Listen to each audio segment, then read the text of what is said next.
베를라 글로리아를 그거를 어떻게 다 일일이 찾아내요? 못 찾죠. 그래서 방법 하나를 강구해서 한 것이 클래식 FM에 엽서를 보내가지고 저 누구인데 베를라 글로리아를 듣고 싶어요. 이렇게 해가지고 보냅니다. 바로 선택이 돼서 베를라 글로리아가 라디오에 나오게 됩니다. 저는 그거를 녹음을 했고 그거를 또 미친 듯이 모방을 했어요. 우데마 우데마 우데마 우데마 우데마 우데마 우데마 TV 전국 생활 발성. 와우 와우 와우. 지구인 여러분 안녕하세요. 우데마예요. 와우. 자, 지난 시간에 계속 이어서 오는 영상 많은 시간을 거슬러 올라가서 기억이 잘 안 나고 그런 부분도 많습니다. 벌써 엄청난 시간이 흘렀잖아요. 한 30년. 어떤 분이 저한테 좀 생각보다 나이 들어 보인다 라는 말씀을 하셔서 충격에 사로잡혀 있는 와중에도 우데마는 또 할 얘기는 하면서 재밌게 여러분들과 소통을 하려 합니다. 지난 영상에서 모방 이거에 대해서 말씀드렸잖아요. 누구를 모방했다? 바로 도 선생님, 플라시도 도밍고 선생님의 5번 트랙, 에센셜 스페셜 LP판에 있는 5번 트랙, 마농 레스고에 나오는 아리오조를 무작정 모방했다. 이 모방이라는 게 굉장히 중요한 것 같아요. 이거를 왜 지금 영상에서도 이렇게 얘기를 하냐 하면은 중학교 3학년으로 다시 거슬러 올라가 볼게요.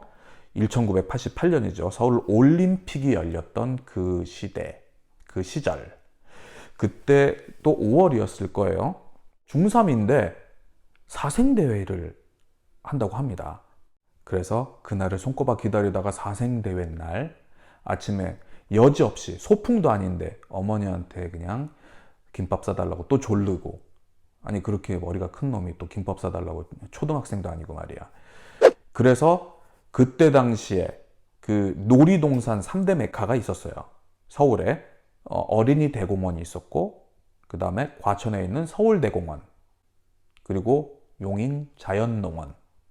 근데 요번에 하나가 더 생겼더라고요. 임채무의 도리랜드. 사생대회를 갔지만 그래도 놀이동산에 갔으니까 놀이기구 엄청 타야 되잖아요. 미친 듯이 탔습니다. 미친 듯이 타다 보니까 너무 힘들고 배가 고픈 거예요. 근데 중요한 건 사생대회니까 그림은 그려서 나중에 그 놀이공원에서 나갈 때 다 제출을 하고 가야 된단 말이죠. 그림도 그려야 되고, 야 이제는 그림 그리고 이제 좀 쉬다가 집에 가야겠다 해가지고 한 그때 당시에 뭐 12시, 1시 그 정도 됐던 것 같아요. 그보다 조금 더 늦었을 수도 있고, 어머니가 싸준 도시락, 김밥을 먹기 위해서 장소를 이제 물색하러 다닙니다. 여고생이죠. 누님들이 그림을 그리고 있었어요. 근데 그 그림을 이렇게 보는데 그 그림이 뭔가 예사롭지 않은 거예요. 그래서 거기서 넋을 놓고, 배도 고픈데 넋을 놓고 한 15분을 계속 쳐다보고 있었더니 그 누나들이 너도 한번 그려볼래? 막 이런 식으로 이제 얘기하는 거예요. 어떻게 왔냐? 사생대회 왔다. 그랬더니 너도 한번 그려보렴. 그러면서 이제 그림을 그 옆에서 따라 그리기 시작합니다. 근데 물론 그 누님들 뭐 아주 아리따웠고 뭐 예쁘셨어요. 근데 그 누님들한테 현혹된 게 아니고 그 누님들의 그림에 현혹이 됐었어요. 왜? 저는 그림이라는 거는 스케치를 한 다음에 거기다가 칠을 하는 게 그림이라고 생각을 했고 그렇게 배우고 그렸단 말이에요. 근데 그게 아니고 이 누나들은 막 찍어요. 이렇게 붓으로 이렇게 물감을 묻힌 다음에 그림에다 막 이렇게 찍기 시작하는 거예요. 야, 이게 지금 뭐 하는 거지? 근데 너무나도 희한하게 찍으니까 나무가 되고, 찍고 계속 가다 보니까는 꽃이 되고 막 이러는 거예요. 너무 신기한 거죠. 이거 마술도 이런 마술이 없는 거예요. 그래서 우와, 이거는 진짜 신세계구나. 그 옆에 앉아가지고 그 누님들도 참 너무 착하신데, 그 잠실에 있는 무슨 여고라고, 잠실여고인가 뭐 그랬었던 것 같아요. 너무 체계적으로 기본부터 이렇게 스케치가 되면은 여기서 이런 식으로 처음엔 이렇게 하고 두 번째는 이렇게 하고 세 번째는 이렇게 하고 네 번째는 이렇게 해라. 이 방법을 막 가르쳐 주는 거예요. 옆에서 막 따라했죠. 막 따라하다 보니까는 한 3시간 정도가 지났던 것 같아요. 그러면서 그림 하나가 완성이 되고, 우리는 중학교 때 그 대운동장에서 조회를 많이 했었어요. 조회를 하면서 뭐 우등상도 발표하고 상도 주고 막 이런 뭐 상장도 주고 그 다음에 훈계도 있고 훈화도 있고 막 이런 시간이 이란 말이죠. 근데 갑자기 뭐 대표 수상자 그러면서 저를 부르는 거예요. 아니 뭐 내가 지금 뭔가를 받을 만한 그게 아닌데 뭐 때문에 불렀지? 원래 조회 시간에는 집중 안 하는 거 알죠? 그냥 멍 때리고 있어요. 멀리 날아가는 새 보고 있고, 그때 뭐 헬리콥터 날아가면 헬리콥터 지나가는 거 이렇게 보고 있고, 누가 말하는 게 전혀 들리지 않아요. 근데 그 이름을 듣는 것도 옆에서 쿡쿡 찔러가지고 한 거지 들린 것도 아니에요. 올라갔어요. 그랬더니 그 사생대회에서 대상을 받았다는 거예요. What? 기가 막히죠. 아니 그림이라는 졸라맨 같은 거 그려고 막 그랬던 사람인데, 아니 갑자기 무슨 밑도 끝도 없이 사생대회에서 대상을 받아. 근데 진짜 대상이었어요. 그래서 계속해서 그런 식으로 그림을 그렸어요. 모방을 하고 그때 배웠던 그 순서, 기본적인 거 이것만 계속 생각하면서 그것만 했어요. 그랬더니 이제 뭐 말도 안 되게 미술 선생님은 너는 미술의 소질이 너무 많으니까 너는 미술을 전공해야 된다 막 이런 식으로도 말씀하시고, 그런 식으로 모방을 해서 굉장히 많은 그림을 그렸었어요. 중학교 때도. 그래서 칭찬도 많이 받고, 또 뭐 하여튼 그림 그리기 대회 같은 거 하면 그냥 계속 상을 받는 거야. 말도 안 돼. 똑같은 것만 그리는데. 이런 식으로 모방을 계속 했고, 그 모방이 굉장히 좋은 성과를 거둬낸다는 겁니다. 그래서 저도 이제는 성악을 배워야겠다는 생각을 가지고 성악에 입문을 했잖아요. 노래에 대해서 계속 이제 생각하고 노래를 자꾸 하려고 그런단 말이에요. 근데 할 수 있는 게 없는 거죠. 내가 어디서부터 공부를 해야 되는지 모르니까. 결국은 또 모방을 할 수밖에 없어요. 뭔가 이렇게 입시를 하고 그러려면은 입시곡도 알아야 되고 막 이런 게 있잖아요. 저는 아무것도 모르니까 이걸 어디서부터 손을 대고 뭐 어떻게 해야 될지를 모르는 거예요. 근데 계기가 하나 생겼어요. 고등학교 2학년에서 고등학교 3학년으로 넘어가는데, 요번에 예체능 특별반이 생긴다고 고등학교 2학년 때 담임 선생님이 말씀을 해주시는 거예요. 그것도 그냥 쓱 지나가는 말로. 누가 우리 반에서 예체능 전공하겠어? 뭐 이런 식으로 생각하시고 그냥 그 회의에서 나왔던 거를 그냥 쓱 지나가면서 말씀하셨는데, 저는 그게 이제 궁금한 거죠.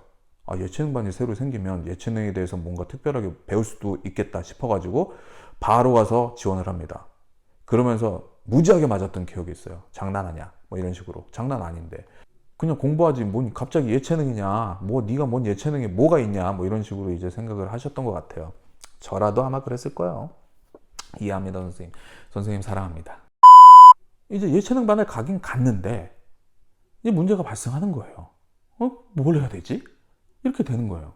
그리고 또 예체능반을 부모님께 말씀도 안 드리고 그냥 질러버렸단 말이죠.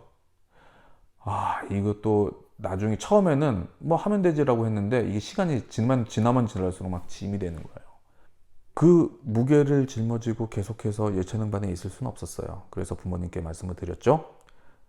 저는 성악을 한번 해보고 싶습니다. 그냥 대수롭지 않게 생각하셨던 것 같아요. 근데 이제 예체능반으로 갔다라고 이제 말씀을 드렸더니 그때는 좀 다르게 생각하시고 굉장히 걱정을 많이 하셨죠. 왜냐? 제일 중요한 거는 남자로서 예체능을 한다는 거, 이게 굉장히 힘든 길을 간다라고 생각을 하고 계셨던 것 같아요. 맞는 얘기입니다. 맞는 얘기지만 지금으로 따지면은 내가 하고 싶은 거에 이제 꽂혀가지고 하면은 그래도 뭘 해도 할 수 있지 않겠느냐라는 마인드가 그때는 없었던 것 같아요. 좀 이렇게 안정되고 그 다음에 좀 편할 수 있는 거를 직업으로 선택하는 것이 좋았던 거죠. 근데 저도 다 알아요. 알지만 너무 궁금한 거지. 근데 중요한 건 또 질러놨으니까 이걸 또 대책을 또 마련해서 수습을 해야 된단 말이죠. 그래서 또 조르기 시작합니다. 어떻게 됐든 한번 시작은 해보고 싶다. 해보고 정말 안 될 것 같으면 그때 이제 다시 공부해도 좀 늦기는 하지만 그래도 할 수 있을 것 같다. 그러니까 해볼 건 좀 한번 해보게 해달라. 이런 식으로 이제 졸라서 오디션을 한번 하게 됩니다. 오디션을 한번 하게 되는데 이 오디션을 할 때 이태리 곡 하나를 갖고 오라고 그러더라고요. 내가 할 수 있는 곡이 이런 것 같다라고 해가지고 고른 곡이 베를라 글로리아. 베를라 글로리아 이 노래를 하는데 베를라 글로리아를 그거를 어떻게 다 일일이 찾아내요? 못 찾죠. 그래서 방법 하나를 강구해서 한 것이 클래식 FM에 엽서를 보내가지고 저 누구인데 베를라 글로리아를 듣고 싶어요. 이렇게 해가지고 보냅니다. 바로 선택이 돼서 베를라 글로리아가 라디오에 나오게 됩니다. 저는 그거를 녹음을 했고 그거를 또 미친 듯이 모방을 했어요.